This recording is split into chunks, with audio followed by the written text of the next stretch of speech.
Hello students, welcome back to my YouTube channel. तो आज का हमारा टॉपिक है कंप्यूटर के शॉर्ट्स क्वेश्चन एंड आंसर। तो आइए बिना देरी के वीडियो शुरू करते हैं। तो हमारा जो पहला क्वेश्चन है वो है what is computer, right about computer. तो क्वेश्चन है कंप्यूटर क्या होता है, कंप्यूटर के बारे में लिखिए। तो computer is an electronic device that that can store and process information. It can be programmed to perform a variety of task such as calculation, data storage and information display. तो computer जो है एक electronic device है जो data को store करता है और प्रोसेस करता है इंफॉर्मेशन को। इसमें काफ़ी प्रोग्राम है जो इंस्टॉल किए गए, जैसे कि हम इससे कैलकुलेशन कर सकते हैं, इंफॉर्मेशन को डिस्प्ले कर सकते हैं, डाटा को स्टोर करते हैं इसमें, या फिर किसी कई जगह डाटा को ट्रांसफर भी कर सकते हैं। तो हमारा जो अगला क्वेश्चन है, क्वेश्चन नंबर 2, वो है what do we mean by files. मतलब फाइल्स से हमारा क्या मतलब है। तो फाइल्स क्या होती है, फाइल्स जो मतलब जैसे कंप्यूटर में हम किसी भी डाटा को स्टोर करते हैं तो उसका एक नाम देते हैं, उसे ही फाइल्स कहते हैं। तो हमारी जो डेफिनेशन हो जाएगी वो हो जाएगी files are clumps of computer data stored somewhere in your computer. Each file has a name, location and a length. हमारी जो फाइल होती है उसका हमें कोई नाम देना होता है, लोकेशन होती है कि हम फाइल को कहाँ पे स्टोर कर रहे हैं, फाइल की एक लेंथ होती है कि वो एमबी में है या केबी में या कुछ भी हो, and usually a date of when it was last change. मतलब फाइल्स पे हम डेट भी लिखी होती है, प्रॉपर्टीज में अगर चेक करें तो हमें पता चल जाएगा कि वो फाइल लास्ट बार कब चेंज की गई है. फाइल को हम सेवरल प्लेसेस पे स्टोर कर सकते हैं, जैसे कि फ्लॉपी डिस्क में स्टोर कर रहे हैं, हार्ड ड्राइव में कर रहे हैं, सीडी में कर रहे हैं, या फिर पेन ड्राइव वगैरह या फिर कंप्यूटर की जो मेमोरी होती है, रैम जिसे हम कहते हैं, उसमें स्टोर कर रहे हैं. कंप्यूटर में जो हमारी रोम होती है, जैसे कि हम जिसे रीड ओनली मेमोरी भी कहते हैं, वो 863 KB की होती है. तो हमारा जो अगला क्वेश्चन है, question number 3, what do files do. Files क्या कार्य करती है. तो फाइल जो है वो होल्ड करती है, स्टोर करती है इंफॉर्मेशन को, जो कंप्यूटर पढ़ सकता है, और अगर चाहे तो हम उसे चेंज भी कर सकते हैं. तो ये सब काम जो है फाइल्स करती है. तो इसकी डेफिनेशन हो जाएगी files hold and store information that can be read by computer, that all they do. तो हमारा जो अगला क्वेश्चन है, question number 4, what kinds of file are there. तो क्वेश्चन है कि कंप्यूटर में जो फाइल है वो किस प्रकार की होती है. तो बेसिकली तो फाइल सेम ही होती है, लेकिन सबका अलग अलग नाम होता है, अलग लोकेशन होती है, हम अलग डेट पे सेव कर रहे हैं, हर फाइल्स अलग इंफॉर्मेशन स्टोर करती है. तो हमारा जो आंसर हो जाएगा वो हो जाएगा all files are basically the same but they all have a name, location, date and they all hold information.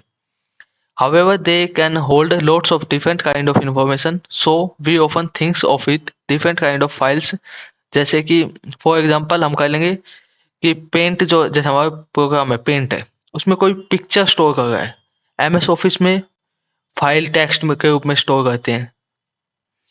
तो यही हो जाएगी कि अलग अलग इंफॉर्मेशन अलग अलग फाइल्स में होती है.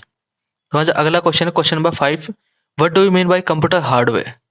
Computer hardware is the physical component of computer system. The screen, mouse, keyboard, cabinet as well as the printer and modem are computer hardware. तो कंप्यूटर हार्डवेयर जिसे हम टच कर सकते हैं, जैसे कि स्क्रीन हो गई, कीबोर्ड हो गया, माउस हो गया, या फिर कोई प्रिंटर हो गया, तो ये सब होते हैं कंप्यूटर हार्डवेयर. तो हमारा जो अगला क्वेश्चन है, question number 6, what are input and output device. तो हमें बताना है कि इनपुट डिवाइस कौन सी होती है और आउटपुट डिवाइस जो है वे कौन सी होती है. तो हमारी इनपुट डिवाइस जो मतलब कि जो कंप्यूटर के अंदर होती है, और आउटपुट डिवाइस जो कंप्यूटर के बाहर होती है, जैसे कि मॉनिटर हो गया, ये हमारा आउटपुट डिवाइस है. तो हमारा आंसर हो जाएगा the computer mouse and keyboard are both hardware device that allow you to communicate with the computer. जो इनपुट और आउटपुट डिवाइस है वो बोथ हमें दोनों ही हमें कंप्यूटर के साथ कम्युनिकेट करने में मदद करती है. It is through these days that the computer can learn what you want the computer to do. There are two devices called input device and output device. जैसे कि हम कंप्यूटर में कुछ भी पढ़ रहे हैं, याद कर रहे, तो वो हमारी इनपुट डिवाइस होती है. जैसे कंप्यूटर की स्क्रीन हो गई, मॉनिटर हो गई, या फिर कोई जो कंप्यूटर पे डिस्प्ले करते हैं उन्हें हम आउटपुट डिवाइस भी कहते हैं, जैसे प्रिंटर हो गया. तो हमारा जो अगला क्वेश्चन है, question number 7, what do you mean by computer storage. Computer storage से हम क्या समझते हैं. कंप्यूटर स्टोरेज वो होती है जहाँ पे मतलब कि फाइल्स को हम स्टोर करते हैं, नई नई फाइल, दूसरी फाइल्स को स्टोर करते हैं, ट्रांसफर भी कर सकते हैं फाइल्स को. और फाइल्स जो है वो किलोबाइट्स में या मेगाबाइट्स में होती है. जो हम कंप्यूटर में स्टोर करते हैं या कोई सीडी वगैरह होती है वहां पे स्टोर कर सकते हैं। तो हमारा आंसर हो जाएगा computer storage one distinguishing feature of personal computer as they have evolved during the past decade is the capacity to store large quantity of information in a small space. Computer stores information in units called bytes or multiples of bytes such as kilobyte, megabyte या फिर gigabyte भी हो सकते हैं। The more bytes your computer has, the more storage area has. तो हमारे computer में जितनी ज़्यादा बाइट्स होगी हमारा कंप्यूटर उतना ही ज़्यादा डाटा को स्टोर कर सकता है। Computer storage is called memory. Computer जो स्टोरेज है हम उसे मेमोरी भी कहते हैं। The storage device stay in your computer all the time. Your computer can store information on floppy disk, CD ROM या फिर म्यूजिक डिस्क या फिर पेन ड्राइव। हम इनमें किसी में भी अपनी जो डाटा है वो स्टोर कर सकते हैं। तो हमारा जो अगला क्वेश्चन है question number 8, what do you mean by window. तो विंडो से हम क्या समझते हैं। तो विंडो जो होती है जनरली वो कंप्यूटर का एक प्रोग्राम होती है जिसके जरिए हम कंप्यूटर को ऑपरेट करते हैं।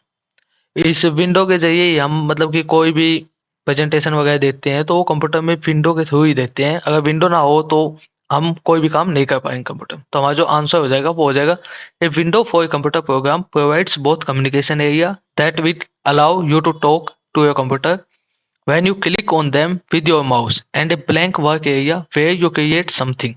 जैसे कि हम कोई डॉक्यूमेंट क्रिएट कर रहे हैं एमएस वर्ड में या फिर कोई ड्राइंग कर रहे हैं या फिर कोई प्रेजेंटेशन क्रिएट कर रहे हैं या फिर कहीं प्रेजेंट कर रहे हैं किसी चीज को, तो ये सब हम विंडो के थ्रू कर सकते हैं। In window more than one window और program can be open at a time. Window में हम एक से ज्यादा विंडो को भी ओपन कर सकते हैं और एक से ज्यादा प्रोग्राम को भी ओपन कर सकते हैं। The name of each program will appear on the top line of window for that program. When you click on the top line of program window, that program becomes active no matter how many windows you have open। जब भी हम किसी programme पे click करते हैं तो programme open हो जाता है। इससे कोई फर्क नहीं पड़ता कि हमारे कंप्यूटर में कितने विंडो ओपन किए हुए हैं हमने। तो हमारा जो अगला क्वेश्चन है question number 9, what is a data बस। जो बताना है हमें डाटा बस क्या होती है। तो इसका आंसर हो जाएगा it carries a word to और फ्रॉम मेमोरी। ये जो वर्ड है या जो हमारी मेमोरी है उससे डाटा को ट्रांसफर करने में मदद करता है। तो हमारा जो अगला क्वेश्चन है question number 10, what is an address bus. तो एड्रेस बस क्या होती है, ये जो हमारी मेमोरी है होती है उसका एड्रेस बताती है। ये हमें बताती है कि हमारी मेमोरी कितने बाइट्स की है, उसका एड्रेस लोकेशन क्या है। तो इसका आंसर हो जाएगा it carries memories address the width of address bus equals the number of bytes in MAR। तो हमारा जो अगला क्वेश्चन है question number 11, what is the function of control bus. तो हमें बताना है कंट्रोल बस का फंक्शन क्या है। तो कंट्रोल जैसे नाम से ही साफ हो है, तो इसका आंसर हो जाएगा it carries signal between the unit of computer. ये सिग्नल देता है कंप्यूटर की अलग अलग यूनिट के बीच में और उन्हें एक दूसरे से कनेक्ट करने में मदद करता है। तो हमारा जो अगला क्वेश्चन है question number 12, right the name of different IO ports. तो हमें बताना है कि डिफरेंट जो पोर्ट्स होते हैं हमारे कंप्यूटर में वो उनका नाम बताना है। तो पोर्ट जो है वो एक कंप्यूटर हार्डवेयर होता है, पार्ट होता है। Port is a socket available in computer hardware. Different types of port जैसे कि सीरियल पोर्ट हो गया, पैरेलल पोर्ट हो गया, ये USB पोर्ट हो गया जहाँ पे हम अपने पेन ड्राइव या CD वगैरह कनेक्ट करते हैं, तो वे उन्हें पोर्ट्स कहते हैं। तो हमारा जो अगला क्वेश्चन है question number 13, what is meant by plug and play card. तो कंप्यूटर में जो प्लग है और जो प्ले कार्ड हम उससे क्या समझते हैं। तो ये हमें मदद करता है डिवाइसेस को कंप्यूटर में ऐड करने के लिए। जैसे कि USB पोर्ट्स हो गया, पेन ड्राइव हो गया, कोई CD वगैरह होती है तो हम उन्हें डिवाइस को जो कंप्यूटर में ऐड करते हैं तो ये उसमें मदद करता है। तो हमारा जो अगला question question number 14, expand SDRAM। तो हमें SDRAM का बारे में बताना है। तो SDRAM की जो फुल फॉर्म है वो हो जाएगी साइनक्रस डायनामिक रैंडम एक्सेस मेमोरी 875। हमारा जो अगला क्वेश्चन है question number 15, explain USB port. तो हमें USB पोर्ट क्या होता है बताना है। तो USB पोर्ट जो है उसकी फुल फॉर्म होती है यूनिवर्सल सीरियल बस पोर्ट। ये एक हाई स्पीड सीरियल बस होती है। ये प्लग एंड प्ले को इंटरफेयर करती है दो कंप्यूटर्स के बीच में और डिवाइस को ऐड करने में मदद करती है। तो हमारा जो अगला क्वेश्चन है question number 16, expand DDR RAM. तो DDR की जो फुल फॉर्म होती है वो होती है डबल डाटा रेट और रैम की जो फुल फॉर्म होती है वो होती है रैंडम एक्सेस मेमोरी। तो आज अगला क्वेश्चन है question number 17, give the specification of laser printer. तो हमें यहाँ पे लेजर जो प्रिंटर होता है उसके बारे में बताना होगा। तो हमारा जो लेजर प्रिंटर होता है उसका जो रिजोल्यूशन होता है वो 600 से 1200 डॉट्स पर इंच होता है। उसकी जो स्पीड होती है वो 4 पीपीएम से लेकर 24 पीपीएम तक हो सकती है, और जो साइज वो कैरी करता है वो 4 एमबी से लेकर 32 एमबी साइज तक हो सकता है। और लेजर जो प्रिंटर होते हैं वो कलर प्रिंट भी निकाल सकते हैं। तो हमारा जो अगला क्वेश्चन है, question number 18, give the specification of dot matrix printer. तो हमें बताना है डॉट मैट्रिक्स प्रिंटर होता क्या है।